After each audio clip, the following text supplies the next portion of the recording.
डाकिया की आखिरी चिट्ठी। क्या आत्माएं सच में मुक्त हो जाती हैं? उत्तर भारत के पहाड़ों के बीच बसा एक छोटा सा गांव नगीनपुर जितना शांत दिखता था उतना ही रहस्यमय भी था। वहां के लोग दिन में हंसते बोलते, खेतों में काम करते और बाजार में चहल पहल मचाते, लेकिन जैसे ही सूरज ढलता पूरा गांव अजीब सी खामोशी में डूब जाता। अगर आपको ये कहानी पसंद आए तो कृपया लाइक, शेयर, सब्सक्राइब और नीचे कमेंट करें। गांव में एक ही डाकिया था, रामलाल। उसकी उम्र लगभग 55 साल थी, लेकिन वह पिछले 25 वर्षों से गांव में चिट्ठियां बांट रहा था। रामलाल का जीवन साइकिल चलाकर चिट्ठियां पहुंचाने में ही बीत गया था। गांव के हर व्यक्ति से उसका परिचय था, हर घर की कहानी उसे मालूम थी। लेकिन उसे एक बात हमेशा परेशान करती थी। गांव के कोने में खड़ा एक पुराना पीपल का पेड़। कहा जाता था कि वहां कुछ अलौकिक घटनाएं होती थीं। कुछ लोग वहां जाने से डरते थे, तो कुछ का मानना था कि वहां किसी की आत्मा भटकती है।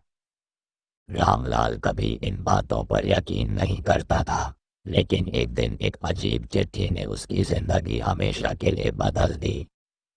यह एक ठंडी सर्दियों की शाम थी।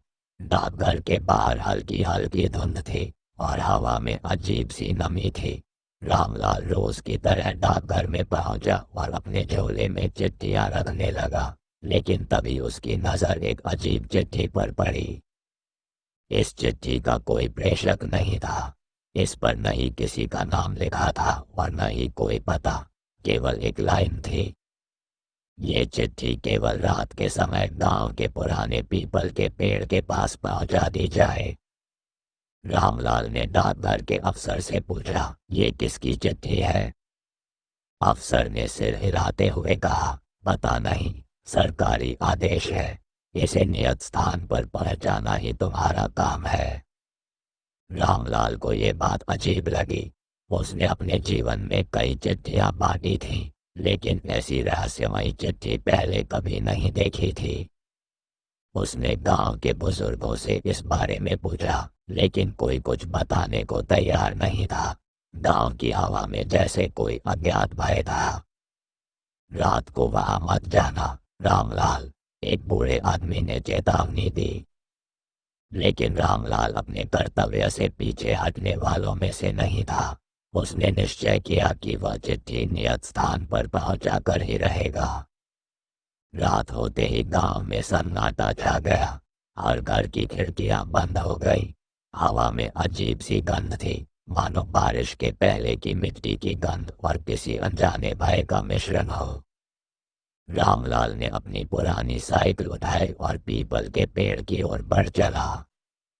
रास्ते में उसकी साइकिल के टायर से कुछ अजीब सी आवाज आई, मानो किसी ने उसकी साइकिल को पकड़ने की कोशिश की हो। वह एक पल के लिए रुका, लेकिन फिर आगे बढ़ गया।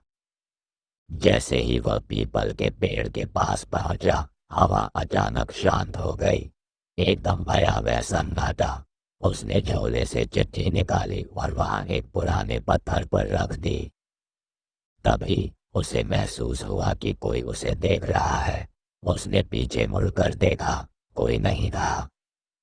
लेकिन तभी उसे एक ठंडी लहर अपने शरीर पर दौड़ती महसूस हुई। एक छाया मूर्ति धीरे धीरे उसके पास आ रही थी। वह बिल्कुल सफेद कपड़ों में लिपटी एक आकृति थी। उसकी आंखें काली गहराई जैसी थीं और उसका चेहरा, वह चेहरा पहचानने में मुश्किल था, लेकिन इतना साफ था कि वह एक इंसान नहीं था। मुझे मेरी आखिरी चिट्ठी दे दो, उसकी आवाज सुनकर रामलाल का खून जम गया। रामलाल पीछे हटने लगा, लेकिन तभी हवा में एक झटके से कुछ गिरने की आवाज आई। उसने देखा कि चिट्ठी अपने आप खुल गई थी। उसने कांपते हाथों से चिट्ठी उठाई और पढ़ने लगा। उसमें लिखा था, ग्रेटर दैन, प्रिय रमेश, तुम्हारी बहन सुरक्षित है। तुम्हें जो डर था वह सच नहीं हुआ। जल्दी घर लौट आओ। रामलाल को कुछ समझ नहीं आया। ये चिट्ठी किसी रमेश के लिए थी, लेकिन ये यहाँ क्यों थी? तभी सफेद छाया की आंखों में चमक आई। वह धीरे धीरे पीछे हटने लगी। मेरी आखिरी डिलीवरी पूरी हो गई। फिर वह आकृति धीरे धीरे हवा में घुलने लगी और पीपल का पेड़ अचानक जोर जोर से हिलने लगा। रामलाल गांव के सबसे बुजुर्ग व्यक्ति पंडित गजानन के पास पहुंचा और उनसे इस चिट्ठी के बारे में पूछा। गजानन ने भारी आवाज में बताया, 50 साल पहले रमेश नाम का एक युवक गांव से भाग गया था। उसे लगा कि उसकी बहन को मार दिया गया है, लेकिन ये झूठ था। उसकी बहन सुरक्षित थी।